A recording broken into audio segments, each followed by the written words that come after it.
Hey, so are you a solopreneur or a business owner with a small team, maybe a small marketing team, or a graphic designer who's just starting out or a little bit new?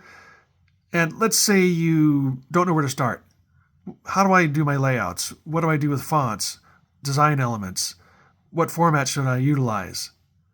Well, I've got something for you. It's Mastering Layout by the late great Mike Stevens. It's a very well thought out framework when it comes to layout and design. For example, why were these fonts chosen? Why were they blocked in a certain way? What makes this layout work? How to prioritize your copy? How to arrange different elements on a page that makes sense? Utilizing line values and contrast. What kind of rhythm do you want for your layouts? How to make subtle changes to make your designs just that much better.